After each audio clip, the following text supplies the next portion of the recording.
नमस्कार, good morning आप सभी का। मैं हूं आपके साथ सोनाली राय और मैं हूं आपके साथ Pooja Khanduri. Very good morning to all of you. तो इसी के साथ अब समय हो चुका है आपको खबरों के डोज देने का। यहाँ पे खबरें बताएंगे हम आपको आपके फायदे की ही।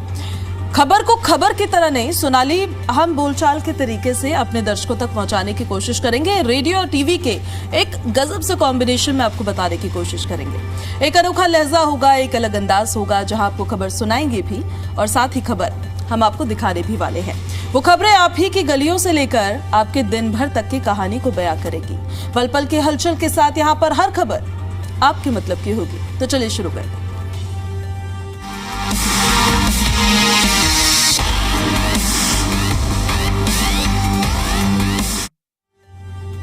तो पूजा, खबरों की शुरुआत करते हैं। और जिस तरीके से देखने को मिल रहा है कि दिल्ली एनसीआर का मौसम का मिजाज लगातार बदलता हुआ नजर आ रहा है।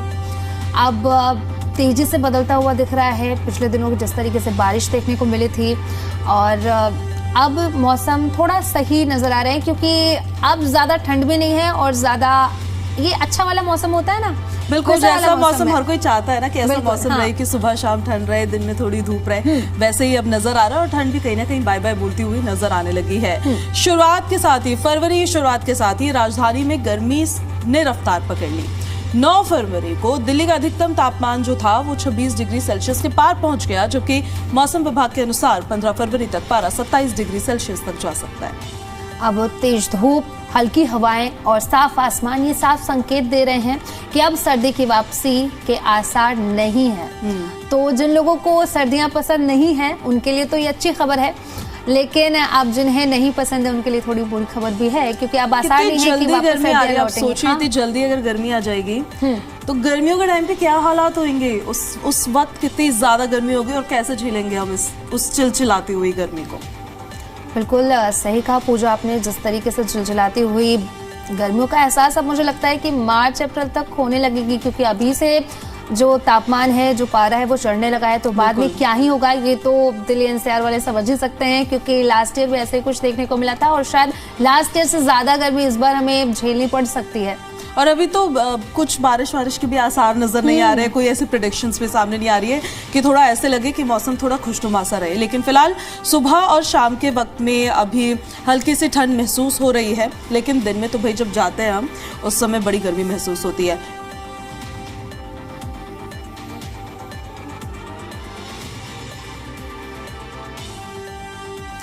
तो न्यूनतम तापमान जो है वो 9.4 डिग्री सेल्सियस सोनाली दर्ज किया गया है, जो आने वाले दिनों में और ज्यादा कहीं ना कहीं बढ़ने ही वाला है। और बदलते मौसम का जो असर है लोगों के दिनचर्या पर भी वो अभी से दिखने लगा है। दोपहर में धूप से बचते लोग नजर आ रहे हैं। मुझे लगता है कि अब लोगों के स्टॉल निकल गए होंगे ताकि वो धूप की टैनिंग से बच सके। और जो स्वेटर और जैकेट्स थे वो अब अलमीरा में रखे जाने लगे हैं। अब बहुत ज्यादा इस्तेमाल नहीं हो रहा उसका। जो इतने सारे बूट्स का एक कलेक्शन तैयार कर लिया तो वो भी नहीं यूज हो रहा है। पूजा ये कितना अजीब है ना, कभी निकालो कभी रखो, क्योंकि सर्दियों के कपड़े जो है काफी ज्यादा इरिटेट भी करते हैं, क्योंकि वो बहुत ज्यादा मोटे होते हैं और वॉश करने में काफी ऐसा लगता है कि रहने दो भाई, ऐसे ही रख देते हैं। और बिल्कुल इसी वजह से अब वो कबर्ड में एकदम सेट पैक होने की नौबत आ गई। हवाओं की रफ्तार भी देखिए घटी है। जहां पहले हवा जो थी वो 40 किलोमीटर प्रति घंटे की रफ्तार से चल रही थी, अब वो 17 किलोमीटर प्रति घंटे की रफ्तार पर आ गई है। तेज धूप के चलते सुबह का कोहरा भी अब सिमटने लगा है। अब इतना फॉग हमें मिलता नहीं, इतना क्या बिल्कुल ही नहीं मिल रहा है फिलहाल। तो मौसम विभाग का कहना यह है कि भले ही पश्चिमी विक्षोभ आए, लेकिन कड़ाके की ठंड अब लौटकर तो नहीं आने वाली है। और इस बार गर्मी दिल्ली में जल्द ही दस्तक देती हुई भी कहीं ना कहीं नजर आ रही है।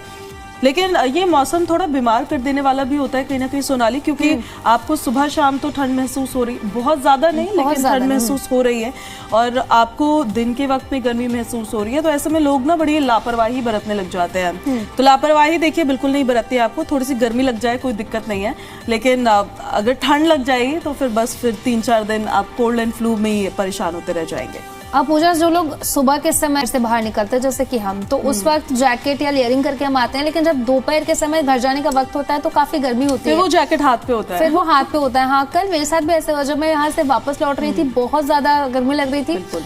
तो आप भी, लेकिन मॉर्निंग के समय आप कोई भी कोताही ना बरतें। इट्स बेटर कि आप जैकेट पहन के ही आए, लेयरिंग करके ही आए, क्योंकि ऐसे में क्या होता है कि जब मौसम चेंज होता है और एकदम से चेंज होता है, क्योंकि कुछ दिन पहले बारिश हुई, ठंड बढ़ी और अब मौसम में लगातार देखने को मिल रहा है कि बदलाव। तो ऐसे में आप कोशिश करें कि मॉर्निंग के वक्त या फिर रात या शाम के वक्त जब आप अपने घरों से बाहर निकल रहे हैं तो आप लेयरिंग करके जरूर अपने घरों से बाहर निकलें। और बड़े बुजुर्ग कहते हैं कि पंखा ना चलाएं। हाँ, इस वक्त पे क्योंकि एकदम से गर्मी महसूस होने लगती है ना, तो बड़ा इजी होता है लोगों के लिए थोड़ा पंखा चला लेते हैं, उससे थोड़ा बेटर लगने लगेगा, लेकिन वो ही आपको कहीं ना कहीं बीमार भी कर सकता है। तो इसीलिए ये मौसम अब गर्मी की ओर बढ़ तो रहा है आगे, लेकिन आपको बहुत ज़्यादा अलर्ट रहने की खुद भी बहुत ज़रूरत है, क्योंकि टेम्परेचर अब बढ़ने लगा है। और ये टेम्परेचर बढ़ते बढ़ते बढ़ते बढ़ते अब मैं तो अभी से सोनाली ये सोच रही हूँ कि जब जून का वक्त आएगा, मई जून का, जिस टाइम पे बहुत चिलचिलाती हुई गर्मी होती है, उस टाइम पर क्या हालात होने वाले हैं। क्योंकि ऐसा माना जाता था कि एटलीस्ट फरवरी के एंड तक तो ठंड बरकरार रहे और उसके बाद फिर मार्च से गर्मी की थोड़ी बहुत शुरुआत हो, तो फिर उस गर्मी से हमें थोड़ी राहत मिलती है। बट मुझे ऐसा लगता है कि ये गर्मियाँ हमारी बहुत ज़्यादा तगड़ी जिसको बोला जाता है धूप में बीतने वाली है। बिल्कुल सही कह रही हैं पूजा आप। जिस तरीके से लगा था कि शायद फेब एंड तक ठंड रहेगी, क्योंकि स्टार्टिंग में बारिश और मौसम विभाग की तरफ से भी बारिश को लेकर के संभावनाएं जताई गई थी, बारिश भी हुई थी, ठंड भी बढ़ी थी, लेकिन अब अचानक से जो मौसम बदला है और पारा चढ़ा है, ऐसे तो लग रहा है कि जून जुलाई में हालत बहुत ही ज्यादा खराब होने वाली है। यानी कि अब पता नहीं एसी भी दिल्ली में काम करेगी या फिर नहीं, क्योंकि एसी की सबसे ज्यादा जरूरत होती है जो दिल्ली में रहते हैं लोग, एनसीआर में रहते हैं। अब जून जुलाई की गर्मी है भाई साहब, अब देख लीजिए गाड़ियों के तो एसी फेल हो जाते हैं। हाँ, दिल्ली की गर्मी में ऐसी वो भयंकर गर्मी होती है कि आप ओला उबर बुक करेंगे, कभी टैक्सी से जा रहे होंगे कहीं पे, क्योंकि वो यूजुअली सीएनजी गाड़ियां चलाते हैं अपने एवरेज को देखते हुए भी, लेकिन कोई एसी पूरे फुल स्पीड पे चल रहा है बट आपको पता ही नहीं लगता है कि एसी चल रहा है, ऐसे एसी फेल होते हैं। तो इस बार भाई देखना होगा ही। फिलहाल तो मौसम का हाल अभी यही बताया जा रहा है कि अब ठंड की तो वापसी नहीं होने वाली है और जो गर्मी है उसका आगमन होना अब शुरू हो चुका है। ये मौसम के अपडेट हम आपको दे रहे थे। अब हम आगे बढ़ते हैं और अब एक ऐसी खबर है जो दिल्ली वालों को बहुत ध्यान से सुननी चाहिए, जो लोग दिल्ली में रह रहे हैं स्पेशली, और अगर आपके पास वाहन है, आप दिल्ली में गाड़ियां चलाते हैं, तो बहुत ध्यान से सुनिएगा इस खबर को, क्योंकि अगर आप नहीं सुनेंगे और आप अवेयर नहीं रहेंगे इस चीज़ से तो आपका अच्छा खासा चलान आ सकता है। दिल्ली की सड़कों पर ट्रैफिक नियम तोड़ना अब आपको और भारी पड़ सकता है। दिल्ली ट्रैफिक पुलिस ने राजधानी में हाईटेक कैमरों की तैनाती शुरू कर दी है, जो wrong side driving, over speed, stop line तोड़ने और साथ ही साथ सीट बेल्ट ना पहनने जैसे उल्लंघनों को तुरंत पकड़ेंगे। अब दिल्ली एनसीआर में कई लोग ऐसे हैं जो क्या करते हैं कि सीट बेल्ट लगाना है, ड्राइविंग सीट पे बैठे तो वो पीछे लगा देते हैं और ड्राइविंग करते हैं। आप भी तो नहीं हो कहीं उनमें से? नहीं, मैं उनमें से नहीं हूँ। मैं सीट बेल्ट लगाती हूँ बखूबी, क्योंकि हम अपने दर्शकों को बताते हैं तो हमारा ये फर्ज बनता है कि जो हम उन्हें बता रहे हैं उसको हम खुद भी फॉलो करें और पहले खुद फॉलो करें। तो इसलिए मैं तो सीट बेल्ट लगा के चलती हूँ। लेकिन ये केवल सीट बेल्ट वालों के लिए नहीं है, ये उनके लिए भी है जो लोग ओवर स्पीडिंग करते हैं, जिनको बड़ी रफ्तार के साथ सड़कों पर चलने की आदत होती है, या फिर जो लोग हमेशा लेट ही हो रहे होते हैं। लेकिन इस बात को आप जरा ना ध्यान से अपने जहन में उतारिए कि 5 मिनट की देरी ज़्यादा बेहतर है किसी बड़े नुकसान से। या फिर आप अगर किसी स्टॉप लाइन को तोड़ते हैं या आप रॉन्ग साइड जा रहे हैं, आपने देखा है कई जगहों पर मोस्ट ऑफ द टाइम अगर एक रोड पे ट्रैफिक लगा हुआ है तो उसकी जो ऑपोजिट वाली रोड है, लोग वहां पे भी रॉन्ग साइड आने लग जाते हैं अपना टाइम बचाने के लिए। लेकिन उसकी वजह से देखिए आप दूसरी तरफ वाली रोड पर भी ट्रैफिक क्रिएट कर रहे हैं और वहां पर जाम क्रिएट कर रहे हैं। इसीलिए ये जो खास कैमरास है अब ये उन्हीं लोगों के लिए है जो बिल्कुल भी ट्रैफिक नियमों का पालन नहीं करते हैं। और इनकी खासियत क्या है कि ये 200 मीटर दूर से ही नियम तोड़ने वाले वाहन चालकों की पहचान कर सकते हैं। ट्रैफिक पुलिस ने फिलहाल 5 नए हाईटेक कैमरे लगाए हैं, जिनकी कीमत 4 से 5 लाख रुपए प्रति कैमरा बताई जा रही है। और इन कैमरों को ऑपरेट करने के लिए पुलिसकर्मियों की ट्रेनिंग पूरी हो चुकी है और इस हफ्ते से चालान काटना शुरू होगा। तो भाई बच के रहिए, जो दिल्ली एनसीआर में लोग रहते हैं ना, बच के रहिए इन कैमरों से, क्योंकि ट्रेनिंग पूरी हो चुकी है पुलिसकर्मियों की और इसी हफ्ते से चालान जो है वो कटने शुरू हो जाएंगे। अब तक लोग मोबाइल ऐप से पुराने कैमरों की लोकेशन देखकर बच जाते थे, लेकिन ये जो नए कैमरे रैंडम जगहों पर लगाए जाएंगे। अब सोचे जहाँ पे आप सोच भी नहीं सकते कि यहाँ पर कैमरा होगा, वहां भी कैमरा हो सकता है, तो बच के रहिए दिल्ली वालों, बच के भी रहिए और नियमों का पालन करिए। नियमों का पालन करेंगे तो बचे ही रहेंगे आप। इतना ही नहीं, 1 जनवरी से तो देखिए गलत साइड पे ड्राइविंग पर FIR भी दर्ज की जा रही है और अब तक 200 से ज्यादा केसेस भी ऐसे सामने आ चुके हैं। रॉन्ग साइड ड्राइव मत करिए। बहुत सारे एक्सीडेंट्स सोनाली इसी वजह से होते हैं क्योंकि रॉन्ग साइड लोग ड्राइव कर रहे होते हैं। बहुत सारे लोग, ये कैमरे जो है अमेरिका की एक कंपनी से CSR के तहत दिए गए हैं और शुरुआत में इन्हें नेशनल हाईवे 24 और 9 और अन्य हाईवेज पर लगाया जाएगा क्योंकि हाईवे पर भी हमने कई बार देखा है कि लोग बहुत स्पीड में चल रहे होते हैं। जो एक स्पीड लिमिट तय की गई होती है उसको क्रॉस कर के चले जाते हैं। उनको लगता है कि ये बहुत थ्रिलिंग है, बट थ्रिल्स समटाइम्स किल्स। तो इसीलिए बहुत ज़्यादा ध्यान देने की ज़रूरत है। जितना ट्रैफिक के नियमों का आप पालन करेंगे ना, वो आपकी सेफ्टी के लिए ही है, आपके आसपास जो लोग हैं उनकी सेफ्टी के लिए ही है। उससे किसी को कुछ और तो मिल रहा नहीं है, आपको सेफ्टी मिल रही है। तो अगर आप दिल्ली की सड़कों पर गाड़ी चला रहे हैं तो सावधान रहिए, नियमों का पालन कीजिए, वरना चालान ही नहीं अब FIR भी हो सकती है आप पर। तो ध्यान रखिए। और जैसा कि पूजा ने भी कहा, क्योंकि पूजा जब भी आप अपने घरों से बाहर निकलती होंगी तो आप भी शायद समय लेकर के चलती होंगी कि इतने टाइम में पहुंचना है, ट्रैफिक को देखते हुए भी कि ट्रैफिक कहाँ आपको रेड लाइट मिलती है उस हिसाब से।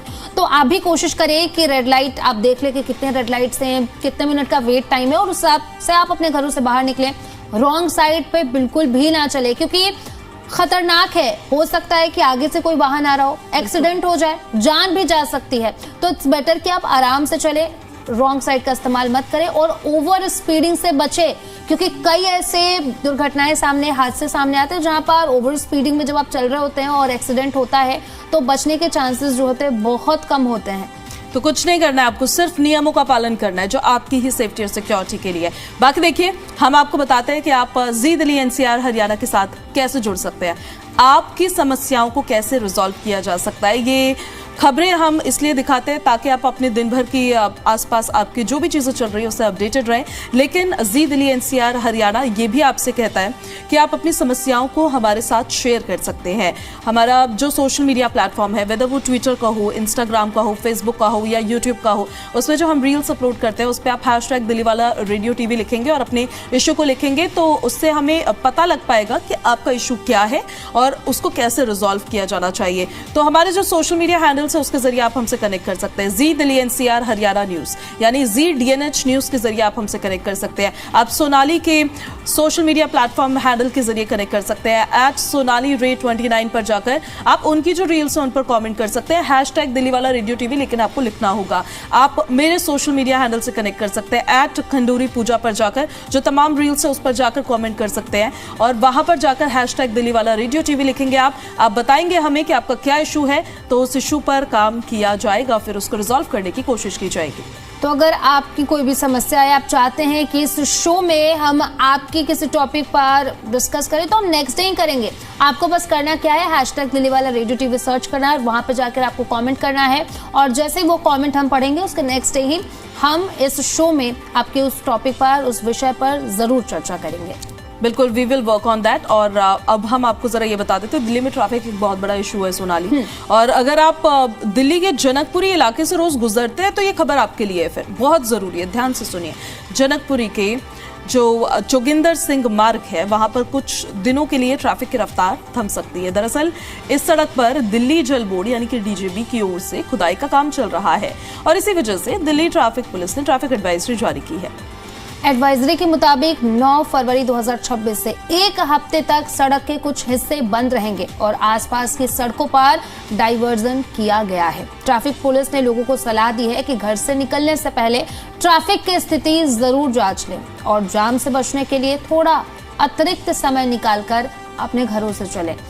अगर आप नजफगढ़ रोड या फिर आउटर रिंग रोड से C2B जनकपुरी की ओर जा रहे हैं तो इन वैकल्पिक मार्गों का इस्तेमाल कर सकते हैं। अब वैकल्पिक मार्ग कौन से हैं वो भी बता दीजिए पूजा। बिल्कुल, पंखा रोड होते हुए आप लालसाई मार्ग, जेल रोड होते हुए लालसाई मार्ग, धर्म मार्ग होते हुए और लालसाई मार्ग का इस्तेमाल कर सकते हैं। तो वहीं डिस्ट्रिक्ट सेंटर जनकपुरी की ओर जाने वाले वाहन लालसाई मार्ग से जेल रोड या फिर लालसाई मार्ग से धर्म मार्ग का इस्तेमाल कर सकते हैं। तो आपको डाइवर्जन कहाँ से ले लेना है, आपको कहीं से रास्ता अपना बदल लेना है, लालसाई मार्ग से ही आपको डाइवर्ट हो जाना है। दिल्ली ट्रैफिक पुलिस ने अपील ये की है कि लोग ट्रैफिक नियमों का पालन करें, ड्यूटी पर तैनात ट्रैफिक पुलिस से सहयोग करें और दिए गए रास्तों का ही इस्तेमाल करें। इससे खुदाई के दौरान जाम कम होगी और ट्रैफिक सुचारू रहेगा।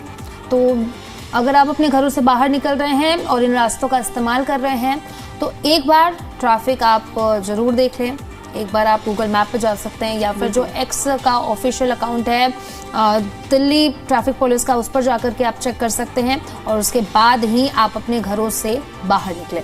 तो अगर आप दिल्ली के जनकपुरी में रहते हैं और वहीं से आप ट्रैवल करते हैं, आते जाते हैं, तो आप ज़रूर इस बात का ध्यान रखें, लंबे ट्रैफिक में फंसने से अच्छा होता है कि आप पहले से अपनी यात्रा को प्लान करें, आप एक्स्ट्रा टाइम लेकर घर से बाहर निकलें। क्योंकि ट्रैफिक में क्या होता है सोनाली, कई बार यू नेवर नो कि कितना टाइम लग जाए उसमें। हाँ। कई बार ऐसा दिखा रहा होता है गूगल मैप्स पे, कई बार मैं भी ट्रैफिक पे बहुत बार फंस जाती हूँ, तो फिर तब मैं देखती हूँ कि उस पर दिखा रहा था कि ये आधे घंटे का ट्रैफिक है, लेकिन खड़े खड़े वहाँ पे 45 मिनट्स हो गए। क्योंकि ट्रैफिक का आपको पता नहीं है कि वो ट्रैफिक कितनी रफ्तार के साथ आगे बढ़ेगा, कैसे नहीं बढ़ेगा, तो इसलिए थोड़ा एक्स्ट्रा टाइम लेकर निकलेंगे तो आपके लिए बेहतर रहेगा। और अब हम आगे बढ़ते हैं और अगर आप हवाई यात्रा करते हैं तो अगली खबर आपको बताते हैं। देखिए पूजा, आप कभी एयरपोर्ट पे जाती हैं तो आपके साथ ऐसा हुआ होगा कि जो समोसे और जो पानी की बोतल बाहर 15 रुपए 10 रुपए की मिल रही है और वो आप एयरपोर्ट पे जाकर खरीदेंगी तो 200-300 रुपए की है। तो अब इसको लेकर के खुशखबरी है, क्योंकि वो जो पानी की बोतल है वो आपको 10 रुपए में, 20 रुपए में और खाने पीने की चीजें और चाय जो है वो सस्ती होने वाली है। तो ये आपके लिए बहुत बड़ी खबर है, क्योंकि जो लोग भी एयरपोर्ट से जाते हैं, आते हैं, फ्लाइट का इस्तेमाल करते हैं, फ्लाइट लेते हैं, वो बड़े दुखी रहते हैं कि 200-300 रुपए उन्हें देना पड़ता है। लिया भी नहीं मेरे को, क्योंकि माइंड में ये चीज रहती थी हमेशा कि यहाँ पे तो बड़ा महंगा होने वाला है, तो इसीलिए जो भी आपको लेना है आप पहले ले लो, अपना खा पी लो जो करना है। लेकिन अब केंद्र सरकार ने एक बड़ा फैसला लिया है और ये बहुत जरूरी भी था। आप सोचिए ना, ये माइंडसेट हमारा कैसा बना हुआ था, एयरपोर्ट पे आपको जो चीजें मिलेंगी वो महंगी ही मिलेंगी। और ऐसा नहीं है कि वो महंगी चीज आप अफोर्ड नहीं कर सकते हो, लेकिन जब आपको ये चीज पता है कि ये चीज बाहर आपको 10-20 रुपए की मिलती है और यहाँ पर आपको 200-300 रुपए की मिल रही है, तो एक अपने आप माइंड में एक थॉट आता है कि रहने देते हैं। तो इस वजह से अब देखिए केंद्र सरकार ने एक फैसला किया है कि देश के हर एयरपोर्ट पर सस्ते दामों में खाने पीने की सुविधा दी जाएगी। अब इसके लिए सरकार उड़ान यात्रा कैफे खोल रही है। अभी ये कैफे कोलकाता, पुणे, अहमदाबाद, विजयवाड़ा, भुवनेश्वर और चेन्नई जैसे कुछ एयरपोर्ट पर ही शुरू हो चुके हैं, लेकिन अब सरकार की तरफ से बड़ा फैसला लिया गया है कि हर एक एयरपोर्ट पर उड़ान यात्रा कैफे जो है वो खोले जाएंगे, ताकि यात्रियों को परेशानी ना हो। अगर वो चाय नाश्ता उन्हें करना है तो ये ना सोचे कि चलो अब 2-3 घंटे का ही वक्त है, बाद में कर लेंगे, ऐसा ना सोचना पड़े। तो ये आपके लिए बहुत बड़ी खुशखबरी है। यहाँ दाम सुनकर आप भी खुश हो जाएंगे। चाय सिर्फ 10 रुपए में, कॉफी की बात करें तो सिर्फ 20 रुपए में, पानी की बोतल 10 रुपए में और समोसा सिर्फ 20 रुपए में मिलेंगे। बिल्कुल, और खास बात यह है कि हर शहर के हिसाब से एक लोकल आइटम भी आपको मिलेगा, जैसे कि कोलकाता में रसगुल्ला और पुणे में वड़ा पाव मिलेगा आपको। पुणे एयरपोर्ट के कैफे की एक और खासियत ये है कि वहां पर सिर्फ महिला कर्मचारी ही काम कर रही हैं। तो नागरिक उड्डयन मंत्री राम मोहन नायडू ने बताया है कि सरकार का मकसद है कि यात्रियों को किफायती और अच्छी क्वालिटी का खाना मिले। अगर कहीं शिकायत आती है तो तुरंत उस पर कार्रवाई भी की जाएगी। सरकार का लक्ष्य है कि साल 2026-25 का अंत था और स्टार्टिंग में यानी कि 2026 में ये कोशिश सरकार की तरफ से की जा रही है कि जल्द से जल्द ये उड़ान यात्रा कैफे हर एक एयरपोर्ट पर खोल दिया जाए, क्योंकि अभी तक सिर्फ 5-6 ऐसे एयरपोर्ट हैं, कोलकाता है, भुवनेश्वर है, चेन्नई है, ऐसे एयरपोर्ट पर ही अभी तक हवाई यात्रा कैफे जो है वो खुला हुआ है। लेकिन अब सरकार की तरफ से कोशिश की जा रही है कि हर एक एयरपोर्ट पर ये कैफे खुले। और जो लोग सोचते थे कि अब एयरपोर्ट पर ना खाएं, वेट कर लेते हैं, उनके लिए बहुत अच्छी खबर है, क्योंकि अब जो 200-300 रुपए में पहले पानी की बोतल, चाय, कॉफी मिलती थी, अब सस्ती हो गए, 10-20 रुपए में आपको मिल जाएगी। बिल्कुल ऐसे मिलना भी चाहिए ना, क्योंकि आप देखते हैं फ्लाइट्स की जो हमारी टाइमिंग होती है, जब भी हम कोई फ्लाइट पकड़ रहे हो कितने ऑड होते हैं। हाँ। वो जरूरी नहीं है कि हमें हमारे कंफर्ट जोन के हिसाब से हमेशा मिले या वैसे बुक हो। तो ऐसे में कई बार ब्रेकफास्ट स्किप हो जाता है, कभी लंच स्किप हो जाता है, कभी आपका डिनर स्किप हो जाता है।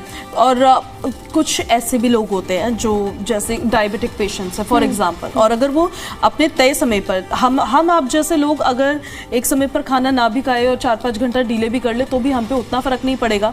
हालांकि हमारे मेटाबॉलिज्म पर जरूर फर्क पड़ेगा अंदर से, लेकिन कुछ ऐसे पेशेंट्स होते हैं जैसे डायबिटिक पेशेंट्स हो गए, थायराइड के पेशेंट्स हो गए, उनको दवाइयाँ खानी होती है और उनको एक स्पेसिफिक टाइम पर अपना मील लेना होता है, तो अगर वो नहीं ले पा रहे तो उनके लिए कितने इश्यूज क्रिएट हो जाते हैं। तो इसीलिए बहुत ज़रूरी था और मुझे लगता है कि बहुत अच्छा फैसला है ये जो अब केंद्र सरकार की तरफ से ये लिया गया है। फटाफट से अब आपको सोने और चांदी के भाव भी बता देते हैं। सोने और चांदी के भाव क्या है आज? सोने का जो भाव है प्रति 10 ग्राम 24 कैरेट सोने का दाम आज है 1,58,070 रुपए। चांदी का भाव भी बताइए सोनाली, मुझे पता है ये बताते हुए आपको बिल्कुल अच्छा नहीं लगेगा। बिल्कुल, मुझे बिल्कुल अच्छा नहीं लग रहा है क्योंकि सोने के भाव जो कल तक 2,50,000 के बाद थे वो आज की बात करें तो 3,01,000 रुपए पर केजी पर पहुंच गए हैं। यानी कि एक बार फिर से चांदी के भाव जो हैं वो बढ़ते हुए नजर आ रहे हैं और बहुत ज़्यादा बढ़ रहे हैं। ये तो लगभग 5 to 6% का इजाफा हुआ है कल से लेके आज में चांदी के भाव में। चांदी ने तो भाई जो रफ्तार पकड़ी है, किसी रेस में भाग रही होती तो यही फर्स्ट आ रही होती। और 3 लाख के पार प्रति किलोग्राम चांदी के भाव। जब हमने शो शुरू किया था, क्या हमने तब ये एक्सपेक्ट किया था कि ये इतना पहुंच जाएगा? तब भी हम यही सोच रहे थे कि 1 लाख से नीचे आएगा वापस आएगा, लेकिन 3 लाख के पार चांदी के भाव प्रति किलोग्राम आज बताए जा रहे हैं। तो अब हम आपको फटाफट फ्यूल प्राइसेस भी बता देते हैं। आज पेट्रोल डीजल के क्या दाम रहने वाले हैं। आज दिल्ली में पेट्रोल की कीमत 94.77 पर लीटर, डीजल की कीमत 87.67 पर लीटर, सीएनजी के दाम 77.09। नोएडा की कीमत की अगर बात करें तो पेट्रोल की कीमत है नोएडा में 95.05 प्रति लीटर। वहीं डीजल की कीमत की बात करें तो ये है 88.19 प्रति लीटर और सीएनजी की कीमत की बात करें तो ये है 85.70 प्रति किलोग्राम। वहीं अगर गुरुग्राम की बात करें तो पेट्रोल की कीमत है 95.26 प्रति लीटर, डीजल की कीमत की बात करें तो ये है 87.79 प्रति लीटर और सीएनजी की कीमत की बात करें तो ये है 82.12 प्रति किलोग्राम। तो ये तो फ्यूल प्राइसेस रहे। पेट्रोल, डीजल और सीएनजी के दाम क्या रहने वाले हैं दिल्ली में और एनसीआर के क्षेत्रों में, वो हम आपको दिखा रहे थे, वो बता रहे थे आपको। इसी के साथ अब क्योंकि आपसे जुड़ी हुई जो आज की बड़ी खबरें वो हमने आपको बता दी और समय भी समाप्त हो गया है, तो अब इजाजत ले लेते हैं। कल फिर से होगी आपसे मुलाकात।